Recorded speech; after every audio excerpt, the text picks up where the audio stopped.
Time for an anime review! Roll the intro!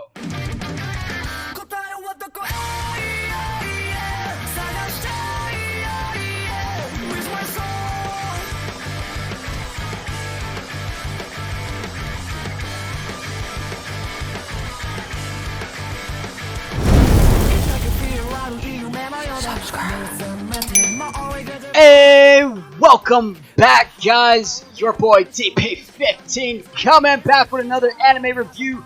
Guys, today we're talking about Overlord. Real quick, huge shout out to my boy Mr. Corpse for recommending this anime.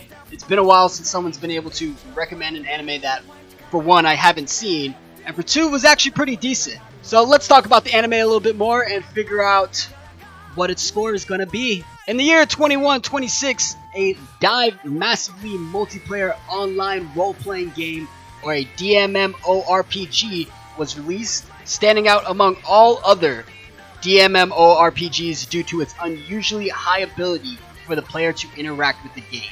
After an intense 12-year run, the game servers are about to shut down. Within the game exists the guild, unconfirmed, once consisting of 41 members and credited as one of the strongest guilds in the game. Now only 4 of the members remain, the other 37 having quit the game, and only one, a skeleton overlord character named Manga, continues to build as the guild leader, maintaining their headquarters in the Great Tomb of Nazareth. In the minutes before the shutdown, he invites the remaining guild members, but of those, only one appears, and only for a short while before leaving.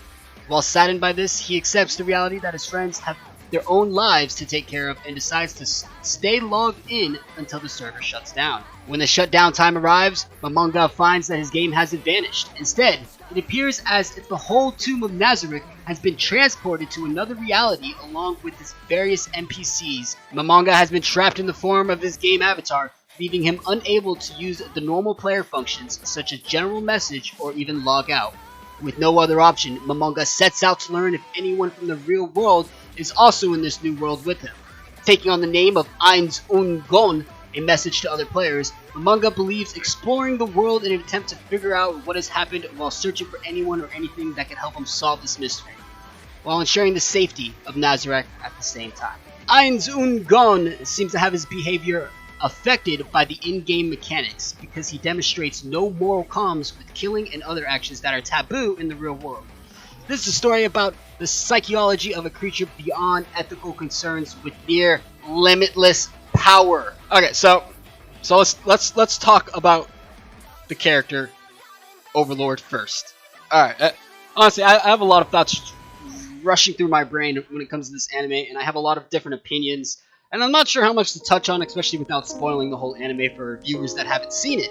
But for starters, the whole premise and the whole problem that he lands in on episode 1 is very interesting. It kind of reminds me of that Sword Art Online feeling, where you got stuck in a video game and it becomes real. You have the potential to die in this video game. But instead of him being stuck in a video game, he's actually got transported into a whole different reality. And remember, he is the only actual human from his world that gets sent to this one. All the other characters that he interacts with are actually NPCs that gained sentience, or conscious thinking. So off the bat, the anime, it had me sunk in. And I binge watched the whole first season. It was a great season.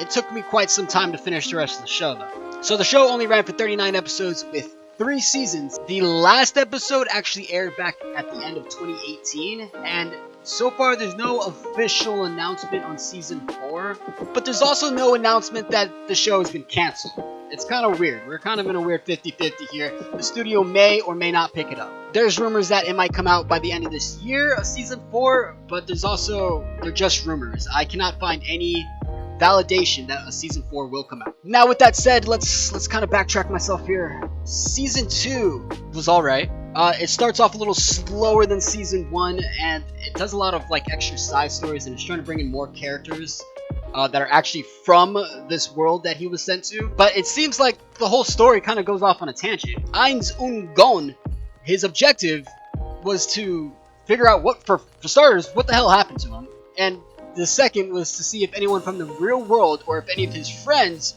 were also trapped in this reality. He actually makes a quote towards the end of season 3 I do not believe I'm the only chosen one that was sent to this world. But the whole story seems to spin off onto a tangent in Season 2, where even though it seems like the decisions he makes have a point to them, in the grand scheme of things, they really don't. The excuse for these scenes or these episodes that seem pointless is often that he's searching for different ways to power himself up, when he is already the strongest existing being ever on this world. Ever. I mean, here we have another character that kind of reminds you of One Punch Man or The Devil is a Part-Timer, Sadao Mao. He's just a protagonist that have, you know, super overwhelming powers. There is not a character that can stand up to him, and the show time and time again makes that a point. So even in some worlds like One Punch Man, in the back of your mind, you're always waiting for that one antagonist that he doesn't one punch, right? And in this show, you're kind of always waiting for someone to become a real threat to the Overlord, but in the back of your head, you know that's not possible. You know that's not possible and will never happen. Which maybe is why they started focusing on other characters. I guess the writers kind of wrote themselves into a hole here, where they made this insanely powerful creature that pretty much can do anything, and now he's your main character, and you gotta, you know, write a plot and problems for this character to deal with, so that, you know, he has some sort of story and character development. And I mean, his problem was trying to figure out how he got to this world and to get out, and if any of his friends are here.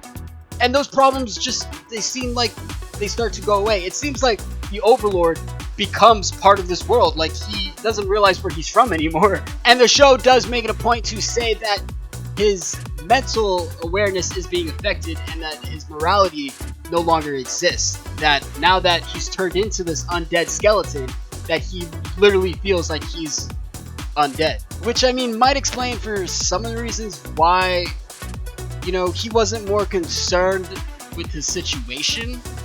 Because, I mean, towards the end of the show, and I mean, even in the beginning of the show, it kind of hints that he has the power for world domination.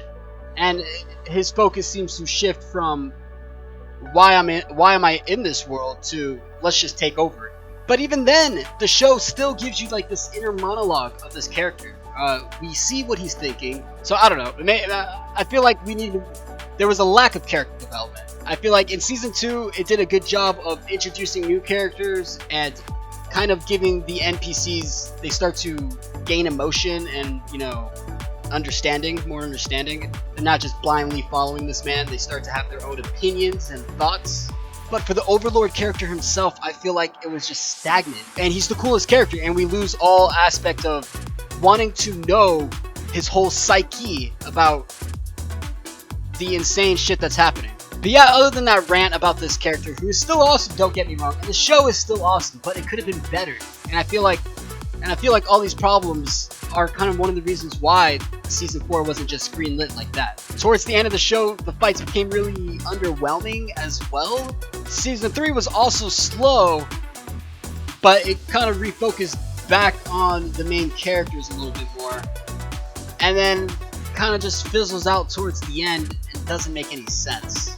I mean, it makes sense how it ended. It didn't make any sense how it ended. I mean, again, we got a really lackluster fight, really underwhelming ending, and it's the end of Season 3 and potentially now the end of the show. Now, as far as the animation goes, it's not bad at all. The show aired in 2015 and the last episode released back in 2018. But the animation, it's pretty decent. It's nothing crazy or nothing too exciting. The fights, the physical ones, are awesome. The wars are awesome. I think I really like that kind of animation. But some of the one-on-one magical fights seemed like nonsense. Or maybe again, it's just because they created this godlike character. I don't know, but I've been rambling for too long, so let's give it a score. I'm throwing it on the board. Overlord is a 7.8. It really is a good show that started off strong and then seemed to kind of lose its whole purpose and its objective and its plot. It was all over the place in sense of where the show was going to be taken. Most likely not ever going to get a conclusion or a Season 4. I feel like this is what it is. But yes, guys, that'll do it. If you guys enjoyed the video, be sure to leave a like. Let me know in the comments below what you guys thought of Overlord. And if you guys have any other shows you want to recommend me, please recommend them in the comments below. I love anime. Let me know all the animes, please. Thanks so much for watching. Your boy, Day Pay 15, signing off. Peace out.